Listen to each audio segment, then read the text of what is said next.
Don't let this feeling end. It's everything I am, everything I wanna be. I can see what's mine now, finding out what's true. Talvez nesta noite, nesse dia, nessa semana, você tem se considerado, tem pensado a seu próprio respeito, e você tem se sentido em grande miséria e desprezo. Talvez você tenha se sentido em grande miséria por causa do seu pecado, por causa dos seus erros, das suas decisões erradas, dos seus projetos sem sabedoria, seus projetos insensatos. Você tem se sentido em miséria por causa de pessoas que têm te ferido, que têm te decepcionado, pessoas que têm se aproveitado de você. Talvez você tenha se sentido em miséria por causa de necessidades, necessidade de dinheiro, de trabalho, de compreensão, de companhia, de pessoas que realmente sejam seus amigos, suas amigas. Talvez você tenha se sentido em miséria porque você não tem percebido Deus na sua vida.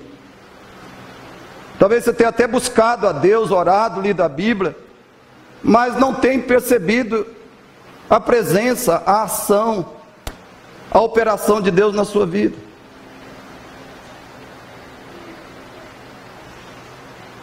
Você tem se sentido desanimado, triste, abatido,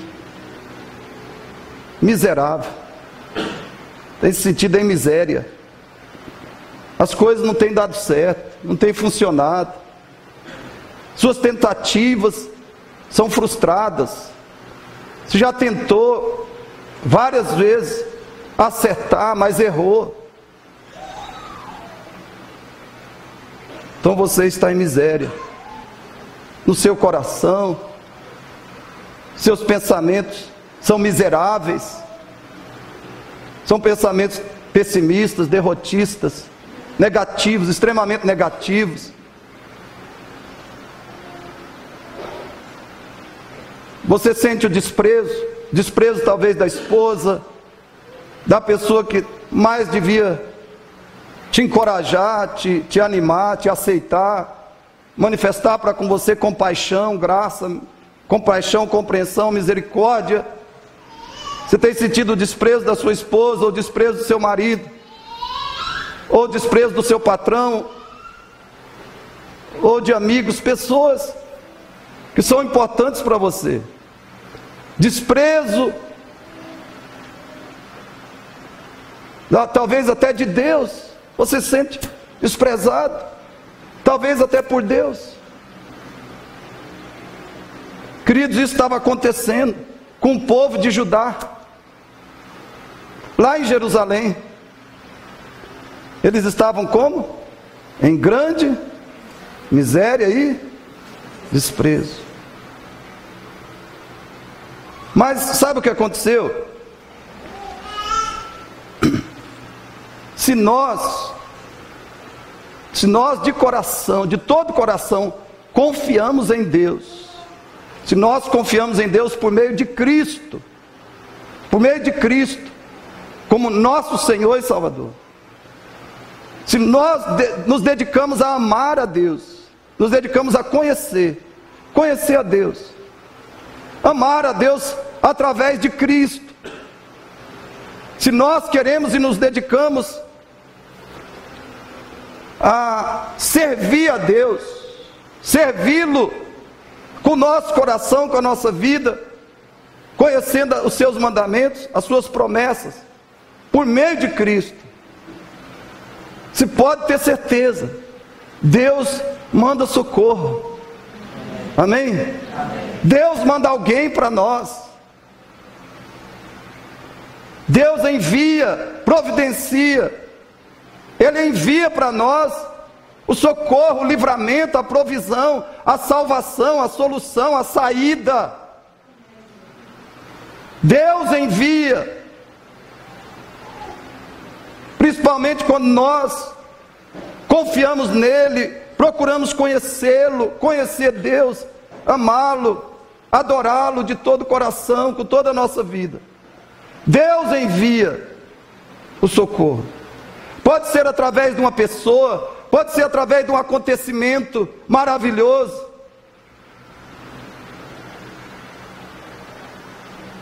Deus é o Deus da providência, o Deus do cuidado, o Deus do socorro, o Deus do livramento, o Deus da provisão, o Deus da libertação.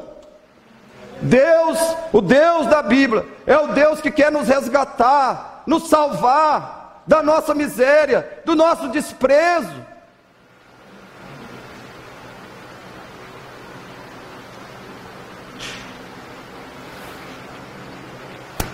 Olha o contexto desse texto aqui. Nós lemos que o povo de Israel estava em grande miséria e desprezo. Mas Deus mandou alguém maravilhoso. Deus mandou uma expressão, Deus deu para aquele povo de Judá uma expressão de socorro, uma expressão de amor, uma expressão de graça, de misericórdia, de livramento, um instrumento de salvação glorioso, maravilhoso, incomparável. Deus enviou Neemias. Deus enviou Neemias para o povo de Judá. E Deus vai enviar um Neemias para você. Mas é preciso, querido, que você queira de coração, decida de coração, se comprometa de todo o coração a ser de Deus. Amém? Amém. A ser de Deus, a construir sua vida para Deus. Porque se você não decidir isso, pode acontecer da sua miséria e do seu desprezo aumentarem, se aprofundarem, e você acabar todo arrasado, todo arrebentado, todo perdido, todo esfacelado. Se você não quiser construir sua vida para Deus.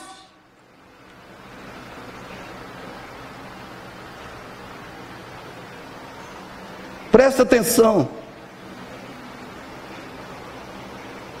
Bem depois de 70 anos do cativeiro na Babilônia, mais de 50 mil judeus voltaram para Jerusalém e para a terra de Israel. Zorobabel e os que voltaram com ele reconstruíram o templo. E isso bem depois de 70 anos que eles ficaram no cativeiro na Babilônia. 50 mil judeus voltam para a terra de Israel. Zorobabel volta com um grupo grande, liderando esse grupo de mais de 50 mil pessoas. E eles reconstroem o templo lá em Jerusalém. Esdras capítulo 1 até o 6. Depois de Zorobabel veio Esdras, ensinou a lei para o povo, ensinou a lei e melhorou as condições do templo e do culto. Porém, eu quero que você tenha consciência disso. Será que basta? Será que basta para ser um cristão vitorioso? Para ser uma pessoa realmente de Deus? Para ter uma vida espiritual vitoriosa? Ser um cristão vencedor?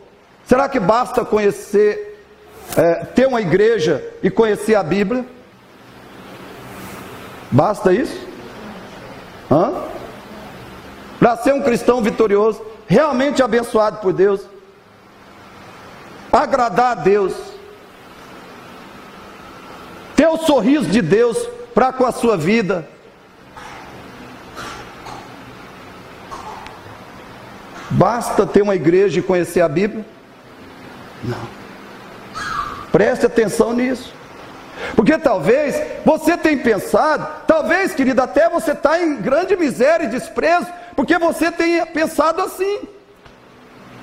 Talvez você tenha pensado que basta você conhecer a Bíblia, o que você conhece da lei de Deus, da palavra de Deus, ouvir sermões. Talvez você já ouviu milhares de sermões, de pregações bíblicas. E você tem uma igreja, e você acha que essas duas coisas são suficientes para ser uma pessoa abençoada, vitoriosa, na vida espiritual, na vida conjugal, na vida financeira. Você acha que é suficiente ter uma igreja e conhecer a Bíblia, mas não é suficiente. Eles tinham o templo. Olha bem, antes de Neemias chegar em Jerusalém, o povo de Judá tinha o templo, que hoje equivale a termos uma igreja. O povo conhecia a lei. Esdras foi lá e ensinou a lei. Mas depois de 13 anos que Esdras chegou em Jerusalém, olha qual era a condição de Israel. Presta atenção, verso 3: os judeus que não foram e os que voltaram do cativeiro estão em grande miséria e desprezo. Os muros de Jerusalém estão derribados e as suas portas queimadas. Queridos, o que Anani está dizendo aqui é que Jerusalém e todo o povo de Israel estavam desprotegidos, desprovidos, envergonhados, desanimados e abandonados. Era um povo abandonado, era um povo em miséria, em desgraça, em vergonha total, um povo totalmente humilhado. E talvez a sua vida está assim hoje. Mas por quê? Talvez porque você conhece, você tem uma igreja, conhece a lei de Deus, mas você não tem andado com Deus. Talvez você não tenha andado com Deus. O povo de Judá possuía o templo, conhecia a lei, mas eles tinham dois grandes problemas. Primeiro, eles não conheciam a Deus. Você está entendendo? Eles não tinham temor de Deus, verdadeiro amor por Deus. Eles não buscavam, nem obedeciam a Deus de todo o coração. Eu quero que você entenda isso. Conhecer a lei de Deus, conhecer a Bíblia, não equivale a conhecer a Deus.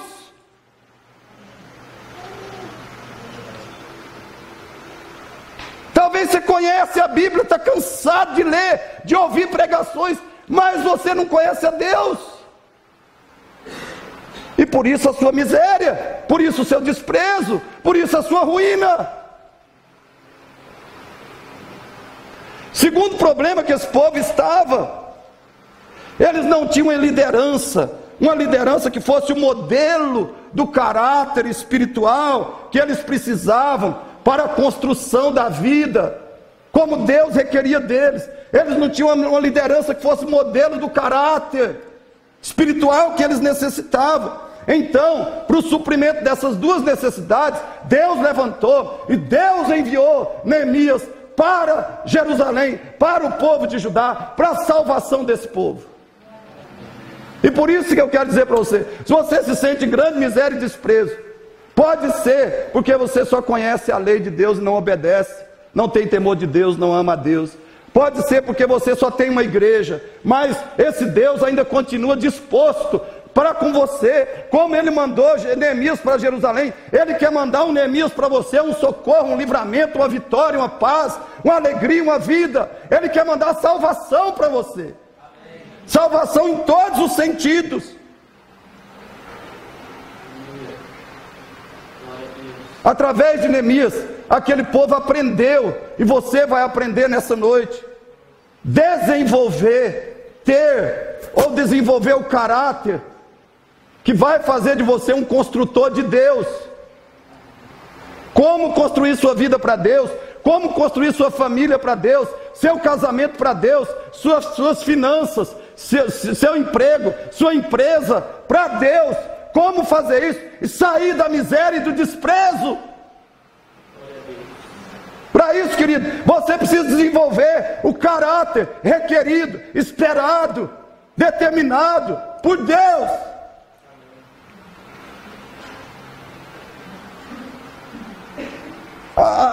O problema, irmãos, é que nós queremos ser abençoados, sabe? Nós queremos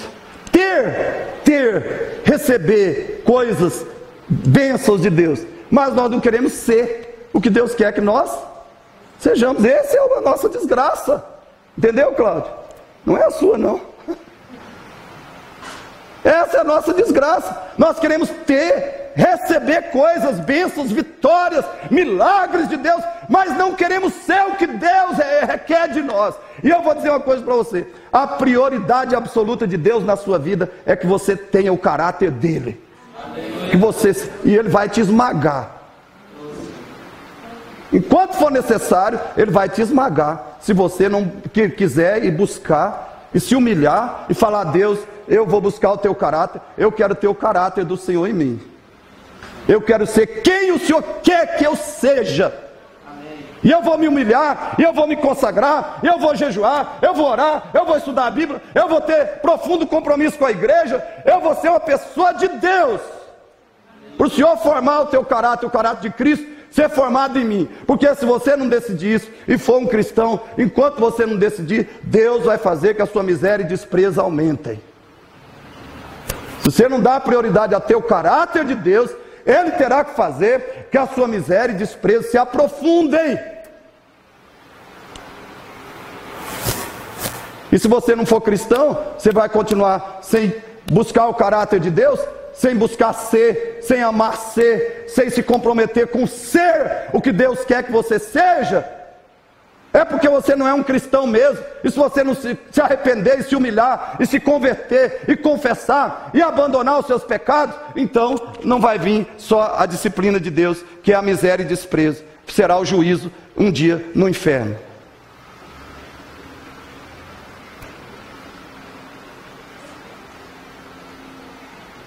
Então, lembre que eu já ensinei aqui: se você está construindo sua vida para Deus, significa que você está dedicado a construir também a igreja, a sua igreja para Deus, amém?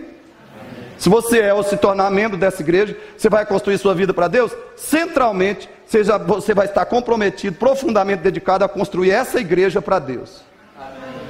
Senão você não está construindo sua vida para Deus.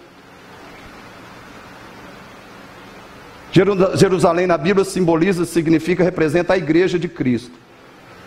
Então, se você vai construir sua vida para Deus, tudo, centralmente você vai construir a igreja. Lá em Israel, eles tinham que construir todo o país, toda a nação estava em escombros, toda a nação estava demolida, despedaçada. Mas a principal obra que eles tinham que fazer é reconstruir Jerusalém. Entendeu? Então, na minha e na sua vida, nós temos que construir tudo para Deus, mas centralmente nós temos que nos dedicar a construir a igreja, a nossa igreja. Você tem que ser um operário da igreja. Aí você está construindo sua vida para Deus de verdade. Eu vou tentar falar rapidamente que tipo de caráter você tem que ter para ser um construtor de Deus. Aquele construtor da sua vida, do seu casamento, da sua família, de tudo. Do seu corpo. Que caráter você tem que desenvolver? Vamos falar ali rapidinho.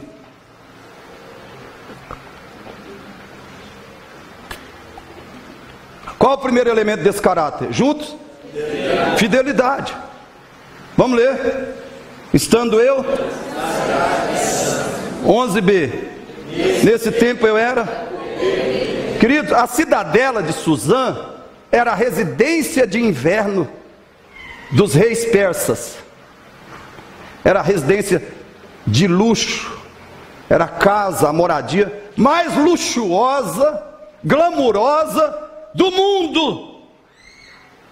E sabe o que isso significa? Que Neemias, esse homem que Deus enviou para Jerusalém, para reconstruir a sua cidade e o seu povo, Neemias, quando estava lá na cidadela de Suzã, lá na Babilônia, Neemias vivia cercado de paganismo. De que ele estava cercado? Incredulidade. O que mais? Incredulidade. Fale comigo também. Ele estava cercado de idolatria e imoralidade. O que? Paganismo, incredulidade, idolatria, imoralidade e muito mais. Era disso que Neemias estava cercado. Esse era o ambiente de Neemias. Irmãos, o ambiente dele era pior do que é o nosso hoje. A cultura secular de Neemias era pior do que a nossa hoje. A sociedade de Neemias era mais corrupta, mais perversa, imoral, pagã do que é a sociedade em que eu e você vivemos hoje.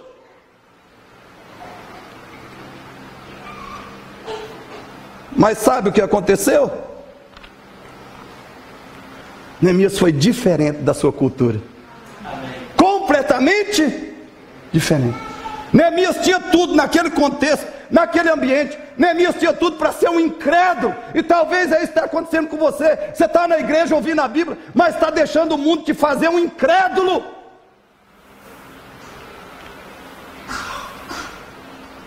Neemias tinha tudo para ser imoral, desonesto, mundano, materialista, egoísta, individualista. Ele tinha tudo para ser nada que prestasse. Porém, queridos, apesar de tudo isso, qual era o estilo de vida de Neemias? Qual era o estilo de vida dele? Neemias estudava a Bíblia, o Velho Testamento. Ele frequentava a sinagoga dos judeus, que lá no cativeiro os judeus criaram a sinagoga, onde eles estudavam a Bíblia juntos e adoravam a Deus juntos. E Neemias estava lá. Neemias guardava os mandamentos de Deus. Ele tinha o hábito de orar e jejuar. Era um homem que vivia em oração, em jejum. E ele era conhecido na Babilônia. Ele era conhecido pela sua integridade, a sua retidão, a sua lealdade. E por causa disso, Neemias gozava de total confiança do rei Artaxerxes, o senhor do mundo, o senhor humano do mundo. Neemias gozava de total confiança dele. E é por isso que Neemias ele era o quê? O provador da comida do rei, o confidente do rei e o conselheiro do rei. Tem coisa... Só faltava Neemias ser o rei. Ele era o provador da comida do rei, o confidente do rei e o conselheiro do rei. Querido, se eu perguntar para você aqui hoje, se eu te perguntar, você quer construir sua vida, sua família, sua igreja para Deus? Você vai dizer, sim, eu quero.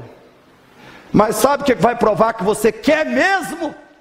Sabe o que vai provar? É o seu estilo de vida, não é o que você me fala. É a maneira que você vive.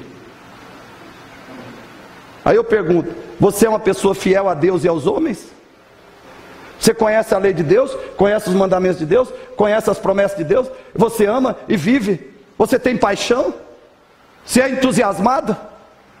Você tem paixão, entusiasmo, alegria, prazer na lei de Deus, nos mandamentos de Deus, nas promessas de Deus?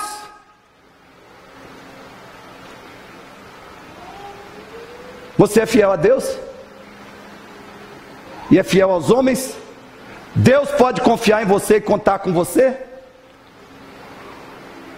As pessoas podem confiar em você e contar com você porque você é uma pessoa íntegra, honesta, incorruptível. Esse é o caráter que Deus requer de um cristão genuíno. Isso é construir sua vida? É pré-requisito, é ser fiel. Pré-requisito para construir a vida para Deus é fidelidade. Segundo, bem forte, interesse. Verso 2b, juntos. Então lhes perguntei pelos judeus e acerca de Jerusalém. Irmãos, por que perguntar deve fazer parte do nosso caráter? Preste atenção aí. Por que perguntar deve fazer parte do nosso caráter? Primeiro, porque perguntar é uma demonstração de verdadeiro interesse ou preocupação com os outros. Você mostra que você se interessa pelas pessoas, que você se preocupa com elas, quando você faz perguntas. Como é que está a sua saúde? Como é que está o seu casamento? Como é que está o seu trabalho? As suas finanças? Nós mostramos interesse e preocupação com as pessoas quando fazemos perguntas para elas sobre a situação delas. Segundo, perguntar é o caminho para obter as melhores respostas. Você quer uma resposta precisa de alguém? Faça uma pergunta precisa, não uma pergunta idiota. Faça uma pergunta precisa, específica, para você ter uma resposta específica. A informação que você precisa. Terceiro, perguntar é o começo da transformação da realidade, se temos verdadeiro interesse por aquela realidade.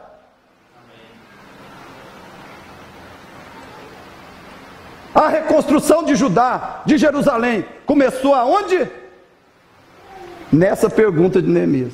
Eu perguntei a Anani qual era o estado, qual era a situação de Jerusalém. Nessa pergunta começou a reconstrução, começou a salvação de Judá e de Jerusalém. Então nós temos de perguntar, irmãos. Terceiro lugar, quarto lugar, perguntar será muitas vezes a única possibilidade das pessoas compartilharem os seus problemas. Isso por causa do individualismo dos nossos dias, por causa do medo, da vergonha e muitas outras barreiras que estão no coração das pessoas. Elas não querem abrir o seu coração. Por causa do individualismo, da vergonha, do medo, as pessoas não abrem o coração, né? Então você tem que fazer o quê? Perguntar. É a única maneira da pessoa quebrar a barreira, às vezes tirar a máscara. Perguntar. Perguntar mostra que nós nos interessamos pelas pessoas. Algumas vezes eu já ouvi alguém dizer assim: o irmão lá, aquele irmão, aquela pessoa, não foi ajudado porque ele não compartilhou o seu problema, não compartilhou a sua necessidade, e ninguém tem dom de adivinhação.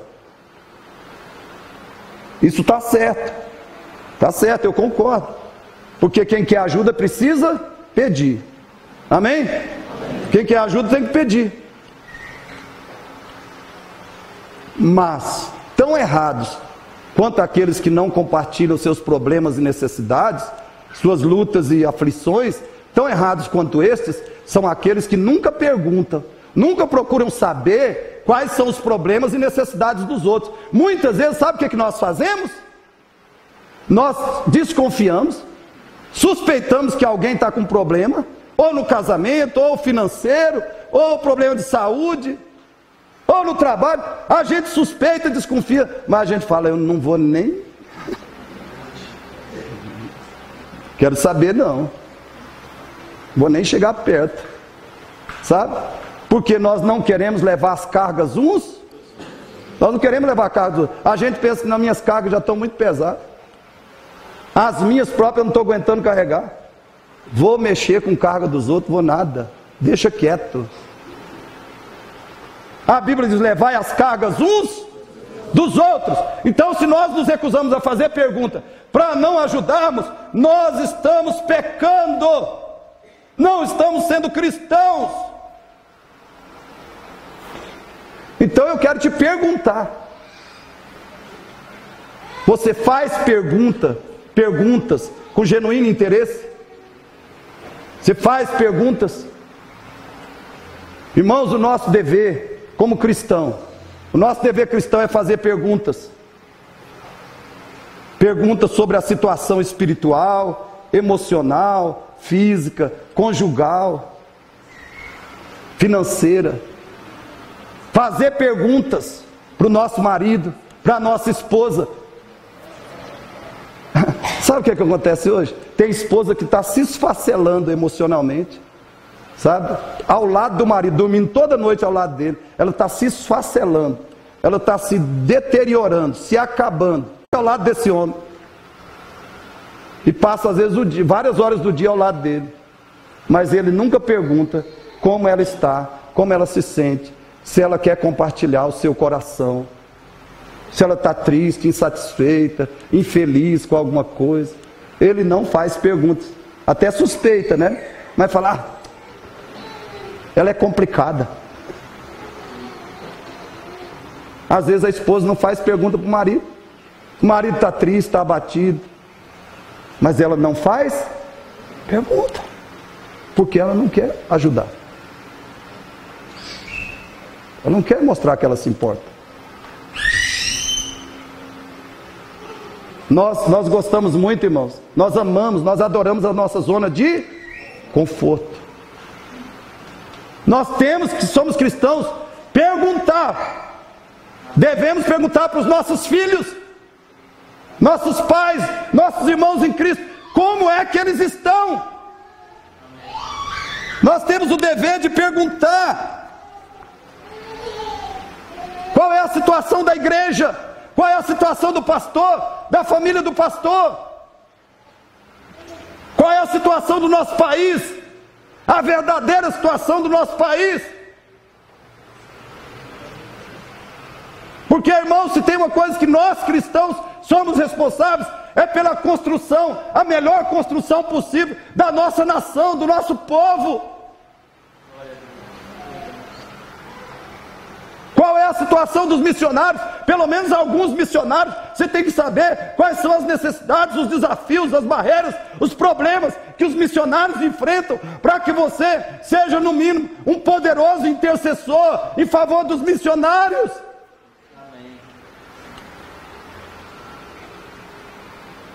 Perguntar. E quando através da pergunta nós conhecemos a necessidade, o que nós temos que fazer? Fazer o melhor que tiver ao nosso alcance para suprir a necessidade. Lembre disso, conhecer a necessidade é o chamado para atender a necessidade. É o chamado de Deus. Conhecer a necessidade é o chamado de Deus para atender a necessidade. Quando você conhece uma necessidade, é porque Deus está te chamando para atender aquela necessidade, com os recursos que você tiver, da maneira que você puder, mas fazendo tudo que for possível. Conhecer a necessidade é o nosso chamado para atender a necessidade. Mas para atender nós precisamos fazer perguntas, mostrar interesse. É o caráter que é necessário a um homem de Deus, uma mulher de Deus, a um cristão genuíno. Terceiro, juntos, paixão, verso 4a, todos juntos? Tendo eu ouvido essas palavras, assentei-me e chorei e lamentei por alguns dias. Irmãos, existe a paixão pecaminosa, a paixão destruidora, mas também existe a paixão amorosa, a paixão construtora. Sabe o que significa esse choro, esse lamento de Neemias? Ele se colocou a chorar, a lamentar. Sabe o que significa o choro e o lamento de Neemias? Primeiro, significava paixão pela glória de Deus. Neemias não suportava saber que o nome de Deus não era conhecido, não era glorificado lá em Jerusalém. Ele não suportava isso. Segundo, esse choro e lamento de Neemias significava paixão pelo bem e pela paz do seu povo. Neemias não suportava saber que o seu povo estava lá, os seus irmãos estavam fracassados, envergonhados, abandonados lá em Jerusalém. Ele não suportava saber disso. E por isso, ele diz, eu assentei-me e chorei por alguns dias. Paixão, irmãos. Sabe o que falta hoje para o cristão? Falta para a igreja paixão. Tem muito crente hoje que tem mais paixão por Atlético, mais paixão por Cruzeiro, mais paixão por sempre pela internet do que por Deus, pela Bíblia, pela oração, pelo reino de Deus.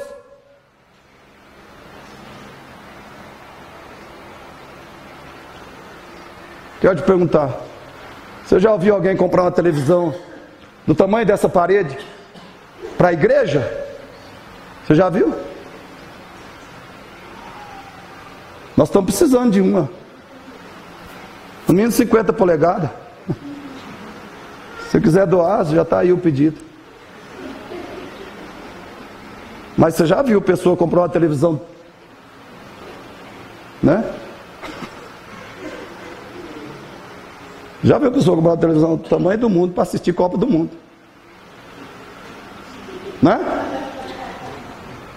R$2.000, 2.500, compra para assistir Copa do Mundo. Aí o Brasil leva 7-1, esfacela tudo.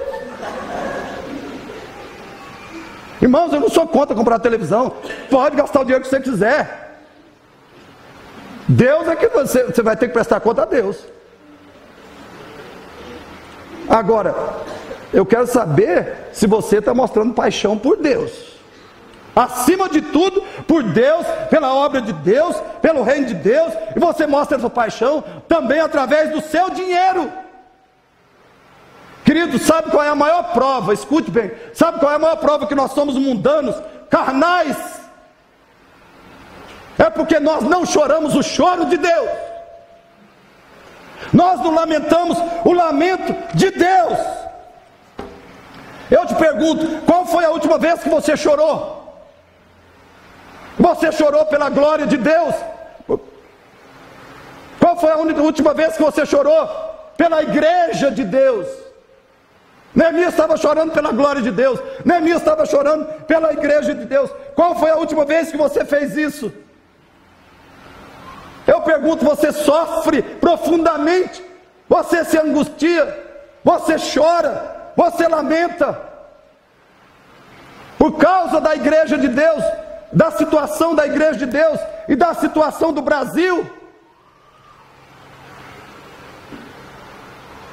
Nós aqui, eu e você, temos chorado, temos lamentado, por causa da situação da igreja no Brasil e a situação de todo o nosso país, que é uma situação desgraçada, miserável.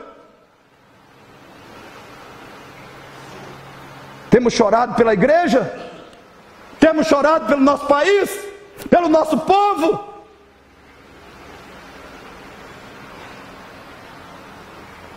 Irmãos, queridos, se nós somos cristãos de verdade, se nós somos construtores de Deus, nós vamos chorar e lamentar, porque a igreja que se diz evangélica nesse Brasil, em vez de estar cheia do evangelho, está cheia de heresias. Se somos construtores de Deus, vamos chorar e lamentar, porque a igreja que se diz evangélica nesse Brasil, em vez de estar cheia do evangelho, está cheia de escândalos. Vamos chorar e lamentar, porque essa igreja que se diz evangélica, em vez de estar cheia de homens cheios do evangelho de Cristo, essa igreja está cheia de falsos profetas.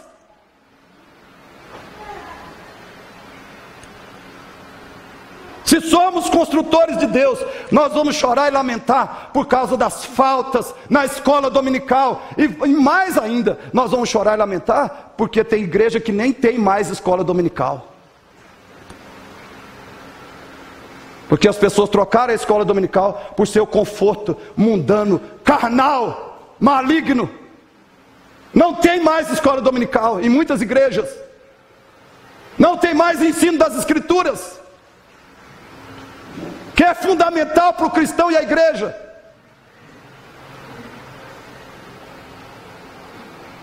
Se nós somos construtores de Deus, nós vamos chorar e lamentar, porque as reuniões de oração da igreja estão vazias, ou com a minoria da igreja nas reuniões de oração, que é a reunião mais importante da igreja. Sabe qual é o sonho de Deus? Que pelo menos esse número de pessoas que está aqui hoje esteja na reunião de oração da quinta-feira. É por isso que o coração de Deus chora. Mas nós não choramos, porque falta paixão por Deus, pela glória de Deus, pelo povo de Deus. Se somos construtores de Deus, nós vamos chorar e lamentar, porque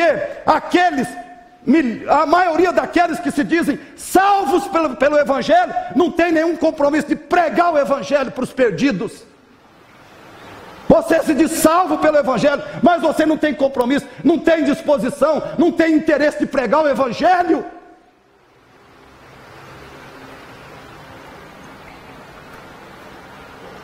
Você diz que ama a Deus, mas você não ama os perdidos, sem Cristo.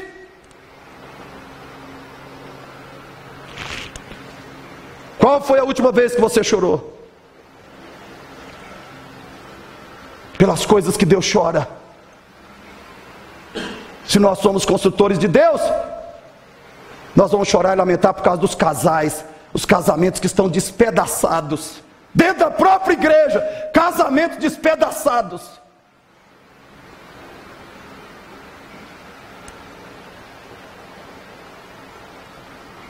E mais do que isso, irmãos, além de chorar e lamentar, nós não vamos descansar, sabe? Não vamos descansar, até assistirmos a restauração de Deus, a construção de Deus em nossas vidas, na nossa igreja, no nosso país. Nós vamos chorar, lamentar e não vamos descansar, até vermos a restauração de Deus. Não vamos descansar, mas vamos nos entregar como instrumentos de Deus, como Neemias fez. Nós vamos nos entregar como instrumentos de Deus para a restauração da Jerusalém de Deus nesse mundo, a restauração da nossa família, a restauração da nossa igreja, a restauração do povo de Deus no nosso país, do corpo de Cristo no nosso país. Diz assim o profeta Isaías: não descanseis, nem deis a Deus descanso, até que Ele restabeleça Jerusalém e a transforme em objeto de louvor na terra. Enquanto a igreja de Cristo, o corpo de Cristo, não for objeto de louvor na terra, nós não vamos descansar. Vamos chorar e lamentar, e vamos fazer mais. Nós vamos interceder, porque esse é o quarto aspecto, William, de um construtor de Deus. Já estou quase terminando. Vamos falar juntos ali? Intercessão, versículo 4, parte B, juntos. Estive jejuando e orando perante o Deus dos céus.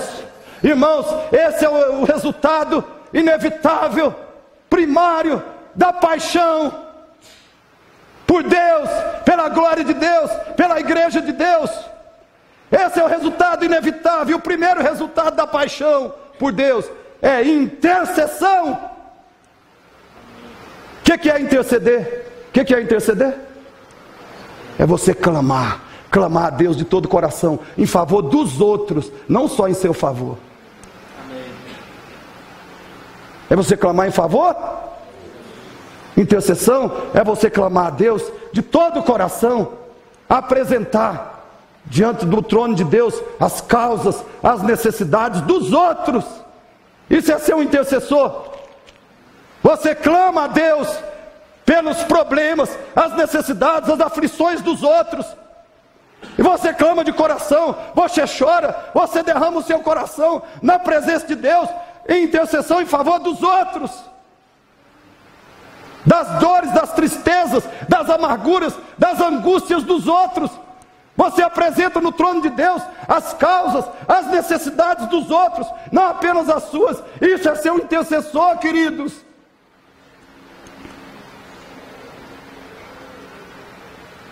Você só demonstra fidelidade, interesse e paixão por Deus Esse caráter você só demonstra quando você é também um intercessor.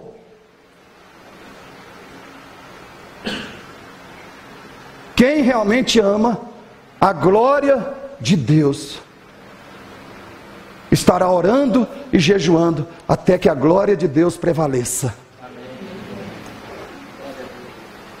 Quem realmente ama a igreja de Deus estará orando e jejuando em favor dessa igreja até que essa igreja prevaleça. Até que a igreja prevaleça. Eu quero te perguntar, você quer participar do grupo de elite da história da humanidade? Talvez aqui você já quis participar da elite da sociedade aí, né? Ah, como seria bom se eu fosse da elite social. Você quer participar da elite da história da humanidade? A única elite que Deus quer que você participe, e que é a maior, a verdadeira elite do universo, sabe? A verdadeira elite do universo. Se você quer participar da elite da história da humanidade, seja um intercessor. Primeiro seja um cristão bíblico, depois seja um intercessor. Você será companheiro, sabe de quem? Companheiro de Abraão, de Moisés, de Samuel, de Daniel, de Neemias. Companheiro você será do apóstolo Paulo e do próprio Jesus Cristo. Esses homens foram poderosos intercessores. Irmãos, as pessoas mais altas, as pessoas mais elevadas, as pessoas mais preciosas da história da humanidade são os intercessores. Não há cargo mais elevado, não há cargo mais elevado, não há honra maior, não há glória maior nesse universo, nesse mundo caído, do que ser um intercessor. Se junte, eu desafio você nessa noite, em nome de Jesus Cristo, se junte à elite da história da humanidade, a verdadeira elite. Se junte a ela, junte-se a Abraão, junte-se a Moisés, Samuel, Daniel, junte-se ao apóstolo Paulo, grande, poderoso intercessor. Se junte à pessoa de Jesus Cristo, fique assim com ele, ó. Quando você interceder, você for um intercessor de coração, você está assim com Jesus, porque Ele ainda intercede por nós no céu. Ele ainda é o glorioso, poderoso, maravilhoso intercessor. Ele nunca parou com o ministério da intercessão. Ele quer que você seja parceiro dele. Para de ser parceiro do pecado, para de ser parceiro do diabo, para de ser parceiro do mundo. Se torne parceiro de Cristo. Seja um intercessor junto com Ele, pela humanidade, pelas nações, pelos missionários, pela igreja na terra. Seja um intercessor. Neemias viveu assim. E eu te pergunto, você tem sido um intercessor? Você tem derramado o seu coração diante de Deus? Você tem derramado o seu coração no trono de Deus em favor dos seus familiares que ainda estão perdidos? Seus familiares que ainda estão sem Cristo, caminhando para o inferno? Se um deles morrer hoje, sabe onde vai parar? Você já sabe. Irmãos, Jesus Cristo, escute bem o que eu estou te falando. Jesus Cristo era Deus e era homem. E se religião salvasse alguém, se bondade humana salvasse alguém, sabe? O próprio Filho de Deus não teria padecido na cruz o inferno que ele padeceu. Quando Jesus veio ao mundo já existiam muitas religiões, muitíssimas religiões. Se religião salvasse, você acha que Jesus tinha padecido na cruz? A dor mais infinita desse universo, se a sua bondade te salvasse, Jesus teria padecido na cruz? Você acha que você é muito bom, né? Chega diante de Deus no dia do juízo, sem Cristo como seu Senhor e Salvador, para ver o que Ele vai te falar da sua bondade. Ele vai falar assim: sabe o que a sua bondade merece? Está ali, ó. E você vai olhar, e se tiver uma plaquinha na porta, vai estar escrito bem grande: inferno.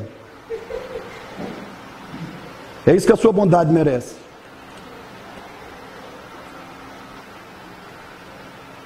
Se os seus familiares morrerem em qualquer momento sem Cristo, esse é o destino deles. E se você também morrer assim, você tem intercedido? Você tem derramado seu coração em favor do Brasil? Em favor da sua igreja local? Em favor dos missionários? Você tem sido intercessor pelo seu bairro? O que você tem feito com o boletim de oração? Cadê ele? Eu também fiz. Está dentro da minha agenda. O que você tem feito com o boletim de oração? Você tem usado para orar? Para orar pela igreja? Para ser um intercessor fiel? Para ser um intercessor eficaz? O que você tem feito com o boletim de oração da igreja? Por último,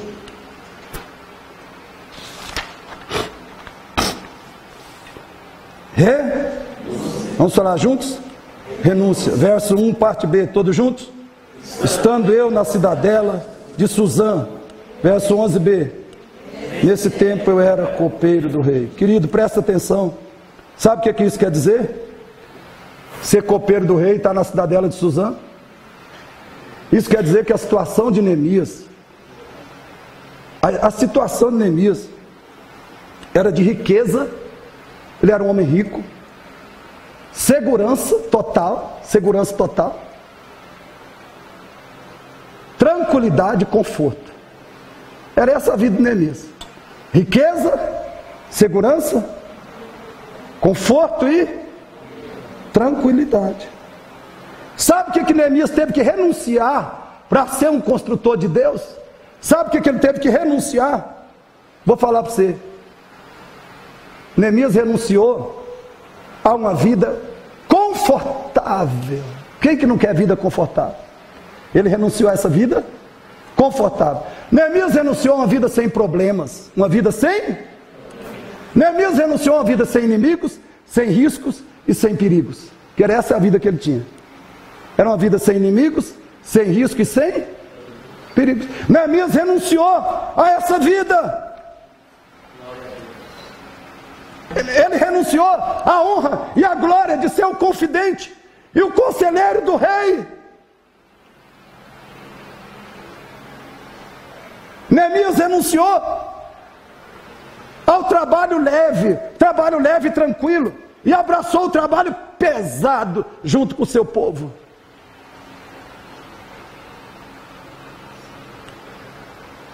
Ele renunciou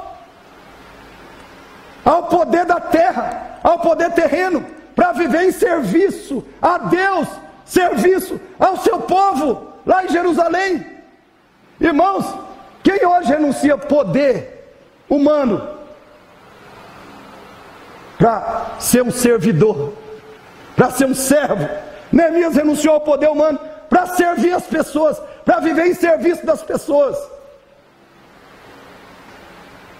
Neemias renunciou à vontade, à sua vontade e o seu ego humanos, terrenos. Ele renunciou à sua vontade própria, o seu ego humano, o seu ego mundano.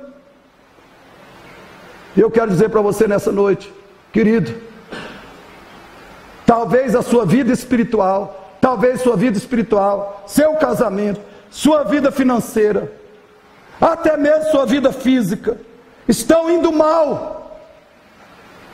Não estão sendo construídos para Deus. Sabe por quê? Porque você não se dispõe a renunciar. Ao que você está disposto a renunciar para construir sua vida para Deus? Essa é a pergunta. Eu vou dizer o que você já sabe ou devia saber. O que você já sabe ou devia saber, eu vou dizer.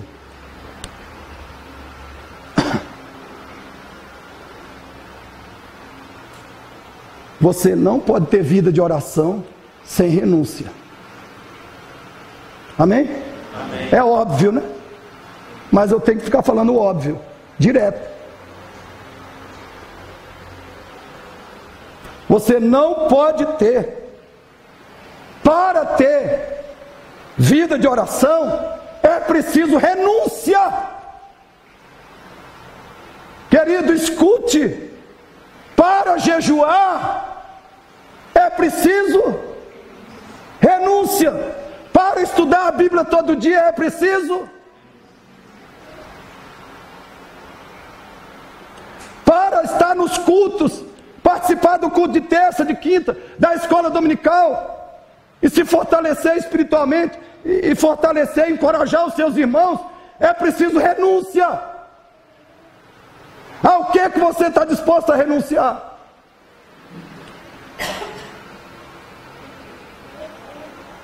Para entregar dízimo e oferta na igreja é preciso renúncia, porque o nosso coração é avarento e materialista, egoísta e incrédulo.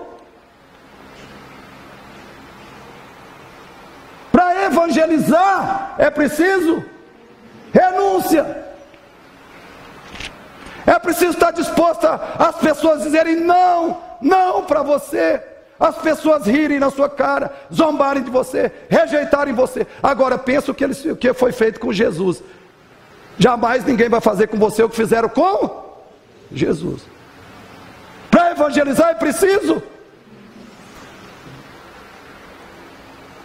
Para ser marido bíblico, esposa bíblica, é preciso.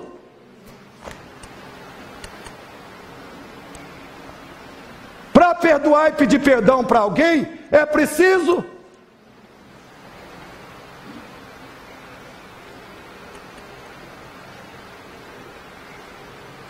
Para conviver e permanecer numa igreja local, é preciso renúncia. Senão você vai ficar procurando a igreja perfeita a sua vida inteira, e pode parar no inferno. Para você poder conviver, servir as pessoas e permanecer numa igreja bíblica, é preciso renúncia. Então para com esse negócio. Para com murmuração, para com crítica. Trata dessa insatisfação com Deus, e ama os seus irmãos, e ama Jesus, e ajuda os seus irmãos. E assim você será ajudado.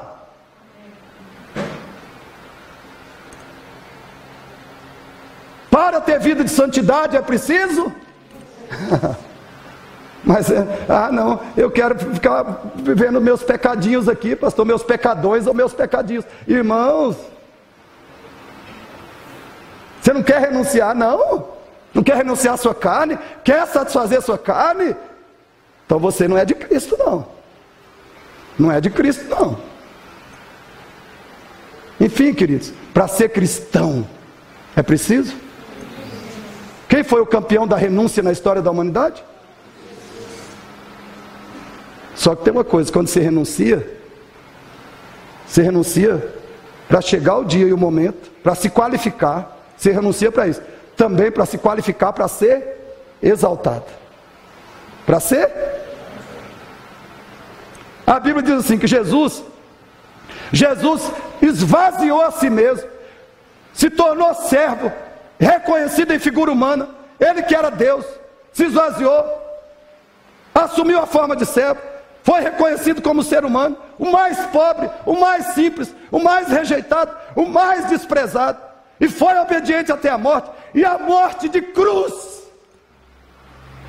a cruz maldita, sofrendo o horrível e eterno juízo de Deus. Foi isso que aconteceu com Jesus.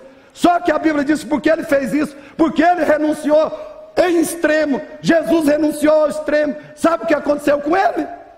A Bíblia diz, pelo que, ou por causa disso, Deus o exaltou sobremaneira e lhe deu o nome que está acima de todo nome. E um dia todo nome se dobrará diante de Cristo, e toda língua confessará que Jesus é o Senhor, para a glória de Deus Pai. Amém. Renunciar, se humilhar, é o caminho verdadeiro para ser exaltado.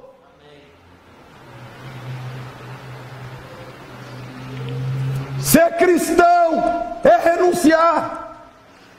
O nosso Senhor, o nosso Salvador, é o campeão da renúncia. mas também é o campeão da exaltação. E se você quer a mesma história, o mesmo destino, você precisa também renunciar.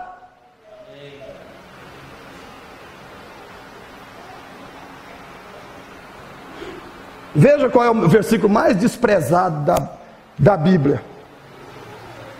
O versículo mais desprezado pelos cristãos. Vamos ler juntos? Dizia a todos: se alguém quer vir após mim,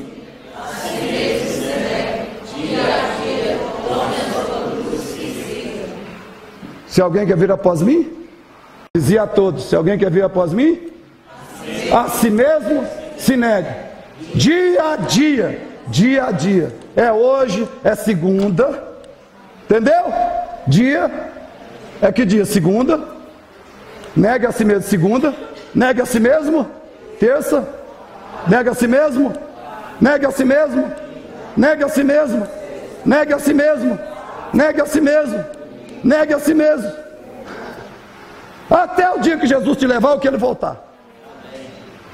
Esse é o caráter de quem constrói uma vida para Deus. Se Neemias se recusasse a aceitar esse chamado, ele não pertenceria a Deus. E se eu e você nos recusarmos a aceitar esse chamado, irmãos, é porque nós não somos cristãos, nós somos perdidos. Quem não quer negar a si mesmo não é cristão.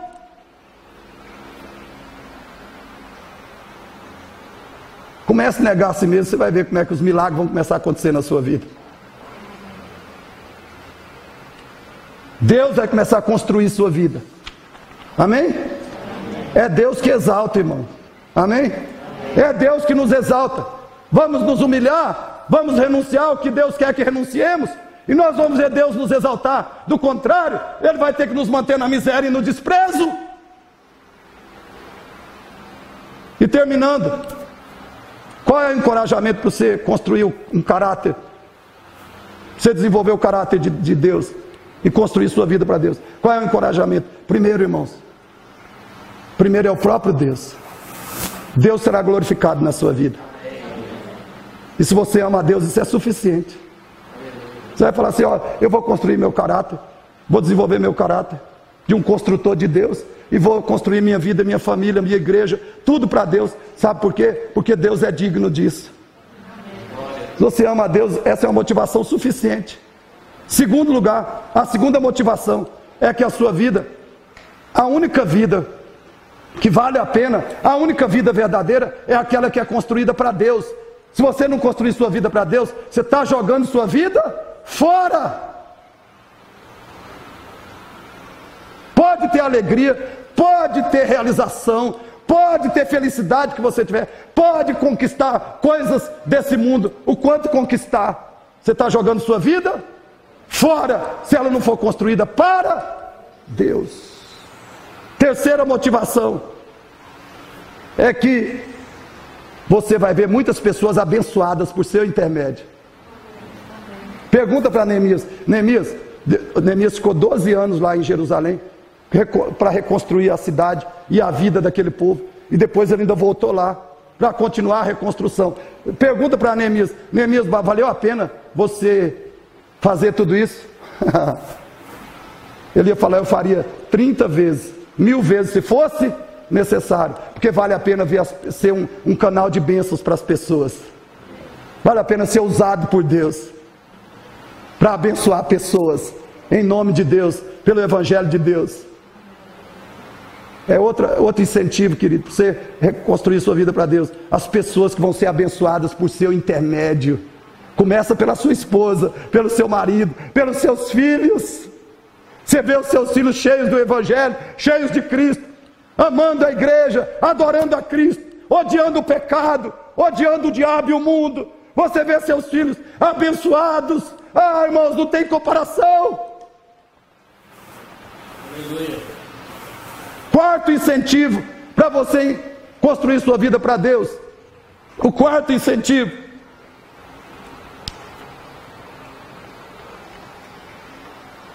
é que você terá o tempo todo o sorriso de Deus, o favor de Deus e a bênção de Deus. Amém. Por que construir sua vida para Deus? Quarta motivação: você terá o tempo todo o sorriso de Deus para com você, o favor de Deus e a bênção de Deus na sua vida, aconteça o que acontecer. Agora, para construir sua vida para Deus, antes de tudo você precisa ter, para ter o caráter de um construtor de Deus, antes de tudo você precisa ter Cristo como seu Senhor e Salvador. Você já tem Cristo? Você já é um cristão bíblico?